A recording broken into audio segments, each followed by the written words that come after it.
What's up, guys? My name is Elias, and with Alien Earth's release this year, as well as Predator Badlands, it's time to give my official ranking of each project in the Alien and Predator franchises from the absolute worst to the absolute best. And without further ado, let's get it. Now, of course, Alien Earth deserves an honorable mention as a genuinely fresh expansion on the Alien mythos. The writing, the characters, episode friggin' 5, all of that simply makes Alien Earth stand out from a lot of the sci fi series made in the past few years. I love that it's almost like a love letter to the sci fi genre, but also a genuine exploration of what it means for man to play God and the consequences that come of it, as that has always been the core of what the franchise has been about. Unfortunately, it is a series, one that I don't necessarily plan on revisiting anytime soon either, and so I didn't feel like it was right to compare it to the movies, especially when there's some of my favorites on this list. Still, I am curious to see what showrunner Noah Hawley brings to the table in a second season as the inmates are officially running the asylum now, so to speak. But starting off at the bottom of the list with number 16, I gotta go with Alien 3. Morbidly dull and boring as all heck, besides a couple of cool kills and alien POV scenes, the third movie in the Ripley saga is quite literally the kid with lice that no one wants to play with on the playground. If you know, you know. A film in the Alien franchise, directed by David Fincher no less, should have been one of the most epic sci fi flicks ever made. Unfortunately, studio interference and an annoying amount of reshoots and rewrites prevented this movie from reaching true greatness. Plus, killing Newton Hicks off screen in the beginning of the movie was inarguably one of the worst choices Fox could have made. So, while there are worse movies out there, not even Ripley's sacrifice could save this one from being an absolute travesty. At number 15, I gotta go with Alien vs. Predator Requiem. What can I say about this movie that hasn't already been said about some of the most disappointing movies ever made? Not only did AVP Requiem have the coolest premise to piggyback off from the first one in the form of the Predalien hybrid creature, but they were also able to go R rated with the material instead of PG 13, so it literally could have been one of the best sci fi flicks around, let alone the best of the two crossovers between Alien and Predator. However, terrible cinematography, abysmal characters, and a shoddy plot kept the movie from reaching its full potential. Sure, there are some shocking kills, and the Pred Alien did admittedly look pretty cool, but when you can barely see anything throughout the entire movie, you can't even really enjoy watching it. I can't help but wonder what it would have been like had Paul W.S. Anderson returned to direct the film, as I believe he could have brought everything from the Resident Evil films that did work into this series, like the high octane action, a stupid amount of energy, and maybe some actually good characters. But here's hoping Dan Trachtenberg brings the premise back in some way, shape, or form in the future, especially if the alien tease in Badlands is anything to go by. At number 14, I got 2018's The Predator. Have you ever wondered what a Predator movie would be like if it was given the MCU formula treatment? No? Well, me neither. But apparently Shane Black did. Written and directed by the guy who played Hawkins himself in the first Predator, The Predator is technically a misfire with its tone being all over the place and its editing being super choppy, with Black himself admitting that he didn't do the franchise justice with this one. However, I personally think it's somewhat of a fun time, and that's largely attributed to the movie's star studded cast, including Boyd Holbrook, Sterling K. Brown, Keegan Michael Key, and a plethora of other familiar faces. Sure, the movie can be super dumb and ultra corny, but it's at least visually appealing, miles better than Alien 3, and far more enjoyable than AVP Requiem. I must admit, though, the Predator Killer battlesuit at the end is redonkulous, as no Predator in their right mind would leave an Iron Man suit for the humans to use against the Predators. But hey, it's all made up anyway, right? At number 13, and this is where the pitchforks are going to start coming, I gotta go with 1979's Alien, a slasher movie sold as a space opera. I truly debated putting The Predator over this one simply because I can actually see myself watching the former again and enjoying myself a bit more, but the difference is quite obviously that Alien is actually a good movie. It is funny though because I can admit the Ridley Scott directed original is a true blue classic that did its part in revolutionizing film to a certain degree. I just can't help but feel like it's a bit overrated, especially with an action less final quarter that sees Ripley eject the alien into space. Not battle it, but eject it. It just has a much slower pace that I simply didn't grow up used to when it came to the Alien franchise, as I hadn't even watched this one until just a couple of years ago. So, like all my life, I was used to, adrenaline fueled, action packed stories with the xenomorphs, not the slow burn movie monster vibes.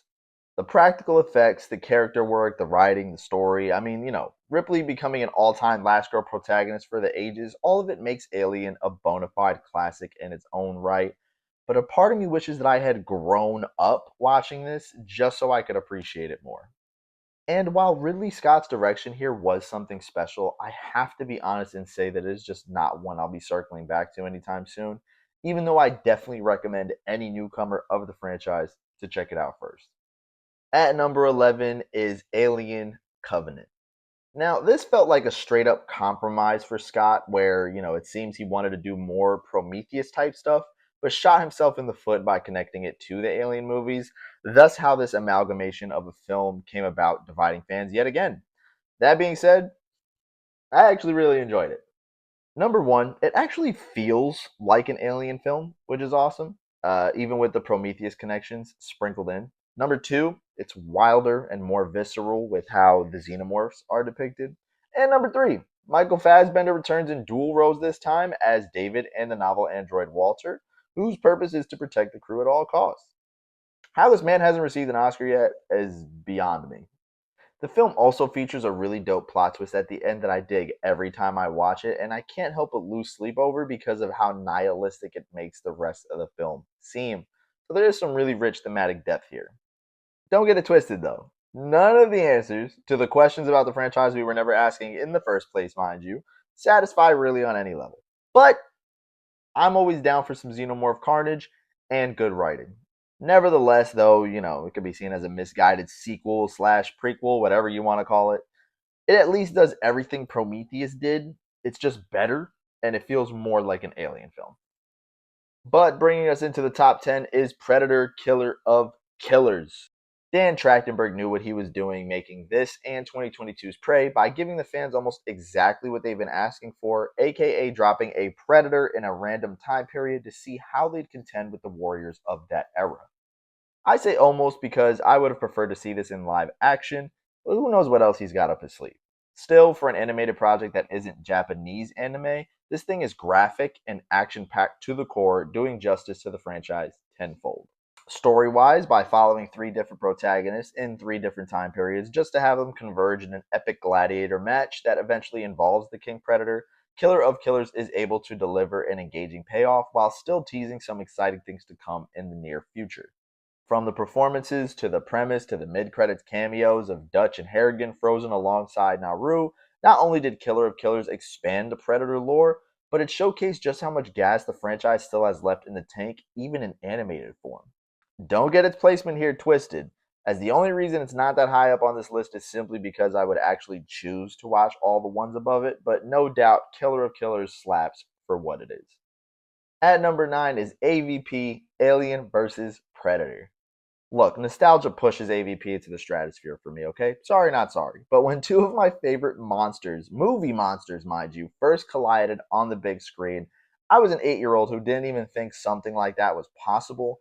And remember, this was way before the Avengers was even a thought.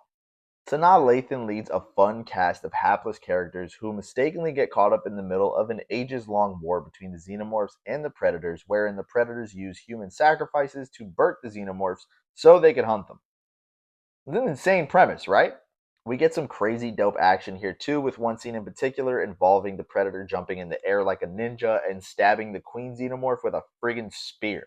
And if that's not dope to you, then yeah, this movie's placement on the list may seem somewhat baffling. I think I just love that Predator 2's teasing of a Xenomorph trophy skull, which henceforth connected the two franchises from then on, is the reason I even get to make a video like this where I can compare both properties, because now, at the end of the day, they belong in the same universe. Sure, the film itself may seem like some schlocky B movie fun, but it's more than that. It's proof that two dope franchises can coexist, and it brings me hope that Dan Trachtenberg will make this crossover become a reality once again with a bigger budget, better special effects, and fingers crossed, some R rated mayhem done right next time. Looking at you, Requiem. At number 9 is AVP Alien vs. Predator. Look, nostalgia pushes AVP into the stratosphere for me, okay? Sorry, not sorry. But when two of my favorite monsters, movie monsters, mind you, first collided on the big screen, I was an 8-year old who didn't even think something like that was possible. And remember, this was way before the Avengers was even a thought. Sanaa Lathan leads a fun cast of hapless characters who mistakenly get caught up in the middle of an ages long war between the xenomorphs and the predators, wherein the predators use human sacrifices to birth the xenomorphs so they can hunt them. It's an insane premise, right? We get some crazy dope action here too, with one scene in particular involving the predator jumping in the air like a ninja and stabbing the queen xenomorph with a friggin' spear. And if that's not dope to you, then yeah, this movie's placement on the list may seem somewhat baffling. I think I just love that Predator 2's teasing of a Xenomorph trophy skull, which henceforth connected the two franchises from then on, is the reason I even get to make a video like this where I can compare both properties, because now, at the end of the day, they belong in the same universe. Sure, the film itself may seem like some schlocky B movie fun, but it's more than that. It's proof that two dope franchises can coexist, and it brings me hope that Dan Trachtenberg will make this crossover become a reality once again with a bigger budget, better special effects, and fingers crossed, some R rated mayhem done right next time. Looking at you, Requiem. At number 8, I got Alien Resurrection. Alien Resurrection is low key a childhood favorite of mine. Joss Whedon's writing makes for some memorable dialogue and fun interactions among a fantastic group of characters. There's some really great standout moments, like with the underwater xenomorphs, the introduction of the Betty crew, and Ripley torching a lab full of her clones. But most importantly, I just appreciate how weird this movie is while still keeping in line with the thematic richness the franchise is famous for, even if it is a little bit less than the norm. Sure, it may seem like more of glorified fan fiction than a proper sequel slash ending to Sigourney Weaver's tenure as Ellen Ripley, seeing as her story wrapped up pretty perfectly with Alien 3, which even though I really don't like that movie, the ending was not my issue. However, Resurrection is definitely overhated and underrated, even if it's not as pure of an alien experience as fans have come to expect with the franchise, with its implementation of creepy hybrid aliens with boobs. But I think stuff like that is really what makes it stand out from the rest. Maybe I'm weird, maybe I'm just nostalgic. I don't know. All I know is that I never ceased to have a good time watching Resurrection, and I think it was worth taking a big swing and doing something wildly out of pocket. At number 7, though, I got Predator 2, a movie that simply oozes style. The hyper stylized neo 90s version of LA plays as the perfect backdrop for a Predator film, and where the titular monster wreaks ultra bloody havoc on gangs and the police alike all over the concrete jungle. Danny Glover's Harrigan might just be the most charismatic protagonist in this franchise, next to Arnold Schwarzenegger's Dutch, as he yells and shoots his way through this nearly 2 hour cop procedural that includes plenty of gory deaths, balls to the wall action, and hilariously iconic dialogue. Personally, this wildly exaggerated sequel is highly underrated, as it's probably one of the most fun, cocaine fueled movies in the franchise, with sweaty foreheads galore and everyone acting with the utmost urgency at any given second. The final fight between Harrigan and the Predator is one for the books, as it spans nearly 20 minutes from a slaughterhouse to the rooftops through an apartment building, then finally in the sewer tunnels on the Hunter spaceship, where we find out there's more Predators out there and that they've been coming to Earth for ages. Gotta love expansion when it's done right. Lore expansion. I'm curious to see what Trachtenberg's got up his sleeve after teasing Harrigan's return at the end of Killer of Killers, but here's hoping we see the manic, bug-eyed cop in some kind of gladiator death match with Dutch and Naru included. A kid could dream, right? Coming in at number 6 is Predators. When the concept of a film story is not only remarkably executed, but also somehow fun and actually character based, it certainly has my undivided attention. A staple of the Predator franchise, the cast here is explosive, with Adrian Brody's Batman, I mean Royce, leading a fray of heavy hitters that include Mahershala Ali, Danny Trejo, and Lawrence friggin' Fishburne. With a premise that expands the lore in a really cool way, Predator sees the human predators of Earth dropped on an alien planet, acting as a hunting ground for the Yautja predators we all have known and loved since the 80s. While not thematically on par with Prey or Alien Romulus, for example, it still dives into what it means to hunt someone, what that does to your soul, and how, if possible, you can redeem yourself before the time is On the surface, Predators is a gory, action packed homage to the 80s films of the genre, but at its core is a character piece that keeps you engaged with every minute. But finally, bringing in the top five is Alien Romulus. Now, this might sound hypocritical due to what I said about the first Alien, but everything that the majority of Alien fans love about that movie is exactly what I love about Romulus. Not only is it creepy as heck with Fede Alvarez's direction conveying an eerily sinister atmosphere, but it also has a blend of James Cameron's Aliens mixed in, adding some dynamic action and as much xenomorph chaos as you can stomach. The cast here is amazing, with David Johnson's Andy being the highlight as a friendly android whose system gets corrupted by the very corporation that treats human life as a casualty for the greater good, Weyland-Yutani, keeping in line with the franchise's core theme of corporate greed and survival. Perhaps the most shocking part of the movie comes when the hybrid, or the offspring as they call it here, appears as a more unsettling version of the one from Alien Resurrection, and something that haunts my nightmares every now and then till this day. And that's an actual dude in prosthetics, by the way. Romulus is just straight up vibes, and one of the best alien movies out there, with a direct sequel rumored to be in the pipeline. But I'm cool if the Prometheus and Ripley saga connections end here, as it seemed to kind of bring everything full circle, with room for someone to do something radically different with the franchise going forward. And that seems to kind of be the case after watching Predator Badlands. But I won't spoil that for you here. At number four is Prey. Now, if you had told me 10 years ago that I would get emotional watching a Predator movie, I would have been like, meow, meow, meow, meow, meow, meow, meow. However, that's exactly what happened, and I'm not even ashamed to admit it. The character work here is beautiful as we follow Naru along her path to becoming a respected hunter among the Comanche tribe, and once she eliminated the Predator using her wits, her induction as the war chief truly cut me to the core. I just love how culturally significant this movie is and how much it explores themes of independence, determination, and perseverance, showcasing the franchise's ability to surprise the fans when we least expect it. I do hope Amber Midthunder returns in some capacity, given how Killer of Killers teased her character's cryogenic state alongside Dutch and Harrigan, and if Dan Trachtenberg is going where I think he's going with the franchise, that just might indeed be the case. It's simply a fantastic film that may very well stand the test of time, and given a couple more rewatches, I don't see why this couldn't jump up even higher on my list. But at number three is the brand new Predator Badlands. The Predator franchise's big screen return since 2018 has officially dropped, and dare I say, Dan Trachtenberg and Paul Eisen have crafted one of the best ones yet. And I certainly hope I just don't have, recency bias. New Zealand actor Demetrius Schuster Kolomatangi's Dek is our Yautja Runt protagonist in this underdog story about honor and revenge, and turning a merciless killer into some empathetic action hero was surely a bold move by Trachtenberg, but one that paid off in spades.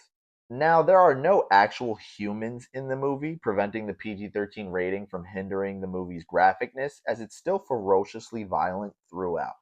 Perhaps the most surprising aspect of the film, however, is just how heartfelt it can be, with Elle Fanning's Thea playing as a humorous foil to Dek, which creates this emotionally resonant chemistry between the two, especially with the little alien beast they take in and form a familial bond with. Of course, there are teases to another franchise that I've been waiting to happen again since the early 2000s, and I'm glad to see that Trachtenberg has the keys to the kingdom, because Badlands felt like something straight out of a Dark Horse comic book. The man is officially 3 for 3 in the Predator franchise, and I can't wait for whatever other uncharted territory the acclaimed director is keen on exploring. Take my money now! But as I give Predator Badlands some time to breathe, at number 2, I gotta go with Aliens. If 1979's Alien put Sigourney Weaver on the map, Aliens made her a bona fide star, as this was easily the peak of the franchise, with adrenaline spiking action and jump scares galore.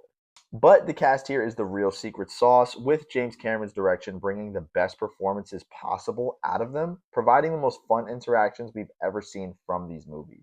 It doesn't even feel like it's been an hour before we get into the real xenomorph action, because the writing and character building is just so good.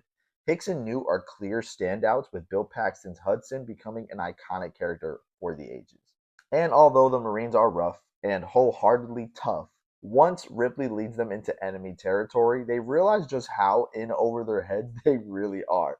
The action sequences are a mile a minute, with death becoming inevitable at every corner during every second, leaving you with that gut-wrenching feeling the whole time that no one is safe. Apparently, before he got the job, James Cameron walked into the executive's office and wrote down the word alien on a board, then simply added a dollar sign to the end of it, signifying that more aliens equals more money. And boy, was he right, as it grossed over 700% more than what it was made for. And I'm sure that the final battle between Ripley and the alien xenomorph queen had something to do with that. You see, this is what happens when you let the directors cook. This is what happens when you expand on the formula for the better. This is what happens when you blend multiple genres in the most chemically perfect way. But most importantly, this is what happens when you give your film a heart. Now, even though I debated this for a while within myself, I just couldn't help but go with 1987's Predator as my number one pick. A timeless classic, the OG monster movie with Arnold friggin' Schwarzenegger, a testosterone fueled throwback with some of the best one liners in the biz that showcases just how much being macho doesn't even really matter when you're battling an alien who's that much bigger and that much deadlier. A true product of the 80s, Predator features as much balls to the wall action and gore that you can handle, and established a bulletproof formula that's made the franchise last almost 40 years and counting. The cast here is excellent, rivaling that of Aliens, with every character's death hitting you harder than the last, as this group of mercenaries led by Arnold's Dutch gets picked off one by the titular Yautja, ensuring the survivors at every moment grow crazier and more paranoid by the moment, conveying just how terrifying it must be in an actual war zone where the enemy can hide in every corner and every crevice. Dutch's final bout with the Predator, after roaring like a madman to call it into battle, is one for the ages, as he uses his wits and strategy to take the monster down once and for all, only for it to cackle its way to death and leave Dutch the sole survivor of the entire mission. Yeah, the original Predator slaps. And although I love the direction the franchise is going now, again, I gotta give Badlands some time to breathe before I bump it up at all. I respect its humble beginnings as a simplistic war story with an alien hunter thrown in the mix. This is the stuff that movies are made of.